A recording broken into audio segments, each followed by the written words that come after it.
pues bajen y se pongan competitivos con el mercado internacional.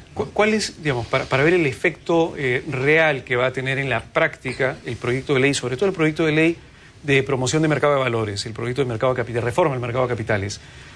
Vamos a hablar de una empresa, por ejemplo, en el rubro agroindustrial, que es la primera empresa que entró al mercado alternativo de valores a financiarse, ha sido una empresa en el rubro agroindustrial. Esta empresa quiere financiarse bajo esta nueva reforma que se ha aprobado hoy en la Comisión de Economía, falta todavía la aprobación en el Congreso. ¿Qué diferencia habría para un empresario digamos, antes y después de esta reforma? ¿Cómo lo va a sentir el empresario? Sí, y lo que el empresario tiene es, pide prestado, y la siguiente pregunta que se hace todo el mundo es, ¿a qué tasa voy a pagar? ¿Cuánto me estás cobrando? ¿12%, 15%, 20%, 8%, 4%? ¿No? Esa es la pregunta que se hace todo empresario que quiere invertir. Y entonces la respuesta es, si tú vas directamente al banco, te van a cobrar más. Cuando tú te financias en el mercado de capitales, las tasas son menores. Y esa es la ventaja que tienen los empresarios. Hay detectadas más de cerca de 180 empresas que venden más de 200 millones de soles. Entonces, esas son potenciales clientas para poder incursionar en este tipo de mercado de valores para emitir y poder financiarse en el mercado. Entonces, esas son las ventajas. Van a tener menores tasas para poderse financiar para sus operaciones. Otra de las grandes ventajas, entiendo, del proyecto es el hecho de que si antes, por ejemplo, una empresa quería emitir, o sea, ir a financiarse, obtener dinero en el mercado de capitales, tenía que pasar por 2 clasificadoras de riesgo, lo que implicaba cada clasificadora, bueno, no es barata, y obviamente al pedirte la ley 2 clasificadoras de riesgo, obviamente el monto que tú tienes que pagar para poder entrar a este mercado de capitales y que te estructuren un esquema de emisión de deuda era alto. Bajo este esquema entiendo que se ha pasado de la obligación de 2 a solamente 1. Exactamente, porque ¿qué pasa? Antes te cobraban, como tú dices, $20,000, $30,000 por hacerte ese estudio, y lo que dice, oye, con una solo. ¿Por qué? Porque si tú sumas $20,000 más $20,000, dices, oye, lo que más a cuenta me sale pagar la tasa del banco. Entonces ya no hay ninguna gracia formalizarte y pedir de esa forma. Al cortar a una supervisora, entonces ya estás bajando los costos, y ahí también te vuelve más competitivo el pedir esa forma de financiarte. Otra de las cosas que señala el proyecto de ley tiene que ver con el tema de, y justamente lo habla en el artículo número 1, que va a existir la excepción, digamos, de que ciertos instrumentos puedan ser comprados directamente por las AFPs.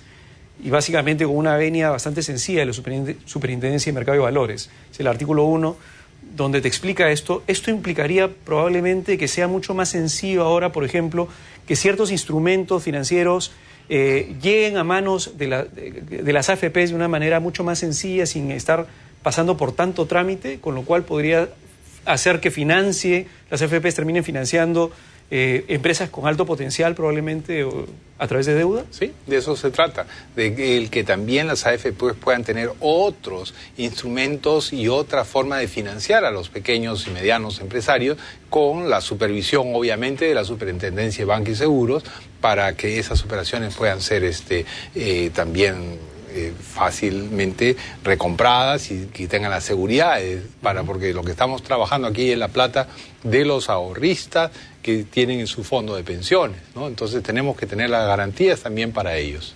Hay otro tema importante que tiene que ver con el IGB. No sé si nos puede explicar un poquito el tema, porque el IGB finalmente impacta en la tasa de interés y era lo que sí, parte de la deuda. Aquí lo que es una de las preocupaciones, cuánto le podemos poner o no le podemos poner. Y lo que cuando se ve esto a nivel de mercado competitivo internacional, pues ya nos saca del mercado, ¿no? Entonces por eso es que eso se está dejando. Eso quiere decir probablemente que antes, si una empresa iba a un banco, por ejemplo, y el banco prestaba, imaginemos, al 15%, en el lado del mercado de capitales obtenía el financiamiento, imaginemos a la misma tasa, al 15%, pero en el mercado de capitales, si es que pedía financiamiento, tenía que adicionalmente a eso aumentársele el IGB, el 18%.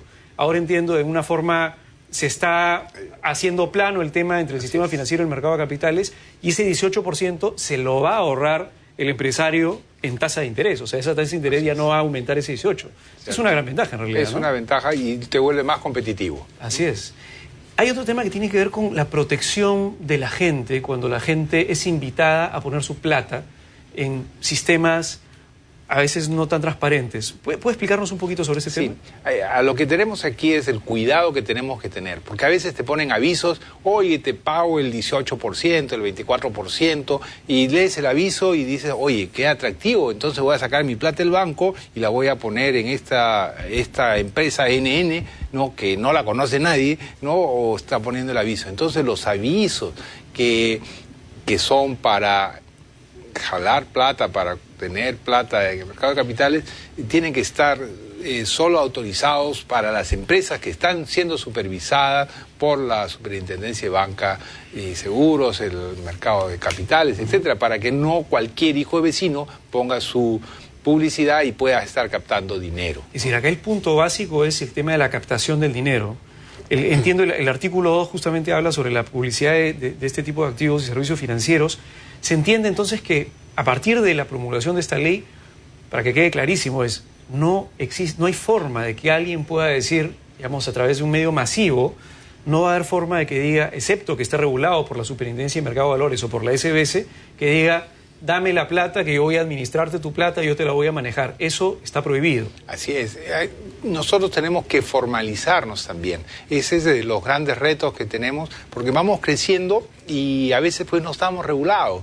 Y aquí con esto se está regulando para que no nos sorprendan con estas pirámides que a veces salen, ¿no? Y que te captan la plata y la gente a veces incautamente cae, ¿no? ¿Qué otras cosas ustedes como Comisión de Economía están viendo de forma que puedan, digamos, ir hacia la reforma estructural del país a partir de leyes que tengan que ver en su comisión? Estas son dos leyes puntuales. Una de la reforma de capitales, que era necesaria y que durante mucho tiempo mucha gente lo estuvo pidiendo. ¿Cuáles son, digamos, algunas otras proyectos importantes que tienen dentro de la comisión que pueden impulsar? Para que te des una idea, nosotros desde que hemos comenzado el Congreso hemos recibido 277 proyectos de ley en la Comisión de Economía. A la fecha hemos trabajado 200 y nos quedan 77 proyectos, lo cual, para que comparando, el año pasado se trabajaron 40 y en este año ya hemos trabajado 160.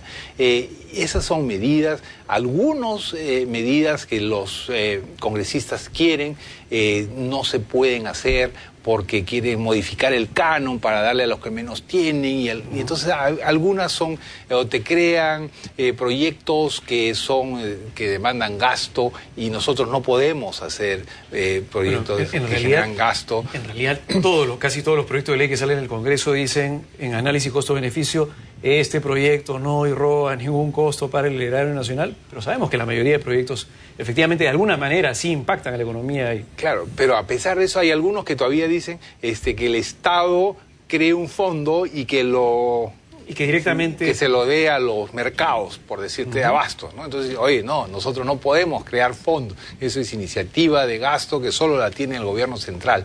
Entonces, muchos de esos proyectos, bien intencionados, pero no pasan por la comisión, porque tenemos que ser claros también en qué podemos. Algunos son inconstitucionales, ¿no? Porque te están quitando tu libertad en cuanto a la transparencia y así.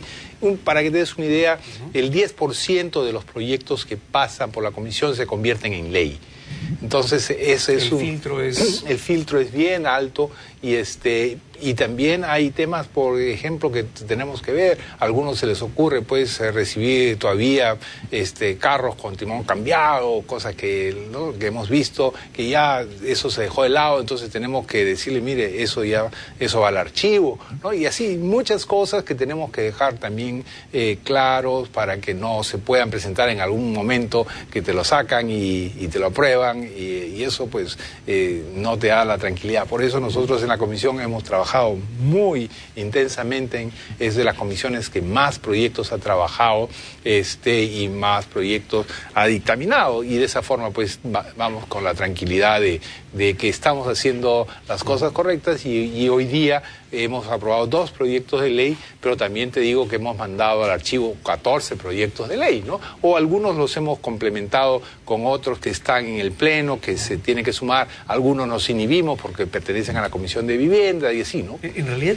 más importante que el número, que probablemente mucha gente siempre ve el número, ¿no? La cantidad de proyectos o presentados o leídos, que es importante también, es la calidad de los proyectos, porque en la medida de repente que se den pocas leyes, pero que tengan una calidad bastante alta, con un muy buen análisis detrás, probablemente el impacto, digamos, en la vida económica del país puede ser mucho mayor. Y sobre ese tema me gustaría saber si es que en algún momento el Congreso va a poder generar algún tipo de oficina de análisis real, digamos, un análisis profundo de los proyectos. Me acuerdo que hace años hubieron algunas iniciativas para poder, a partir del Congreso, todos los proyectos de ley ser analizados, estudiados, inclusive de repente con la academia, de alguna manera con relación a la academia, para que la forma en que se evalúen los proyectos tengan un sustento lo más sólido posible y que de repente no sean solamente los asesores del congresista que promueve tal o cual proyecto de ley los que conozcan al detalle todo el proyecto y por lo tanto se termine filtrando de repente en un artículo indebido. No, mira, nosotros pedimos opinión a las personas involucradas.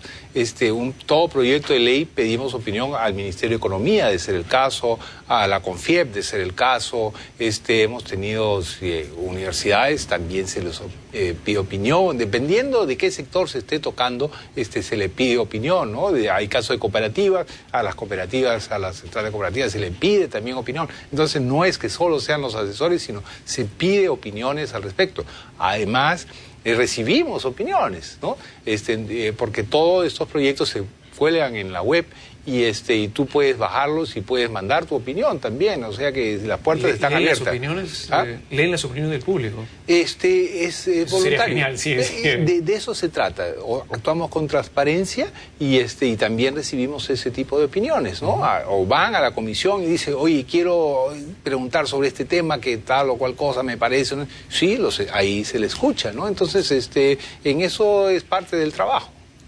Perfecto, señor Andrade. En todo caso, lo importante es que esperemos que por lo menos 180 empresas que ya más o menos están vistas se beneficien con esta entrada más fácil, digamos, al mercado de capitales, pero que no sean las únicas. Esperemos que vengan muchos más empresarios, de repente pequeños ahora, que pueden de acá en algunos años ser medianos y se beneficien de poder tener una forma de acceso adicional de financiamiento y de repente inclusive hasta emisión de acciones y buscar socios dentro del mercado de capitales, y eso tiene bastante que ver con un tema de promoción de educación financiera también dentro de los empresarios. De eso se trata, crecer para que no solo la Bolsa de Valores esté vinculada solo a las empresas mineras, ¿no? Sino también pues la industria, la agroindustria también participe, las de educación, por ejemplo, las universidades también pueden emitir, ¿no? Entonces se abre el abanico. Pueden beneficiarse de esto. Sí, señor Andrade, muchísimas gracias por venir a Punto Económico y volvemos con más en la segunda parte del programa. Volvemos.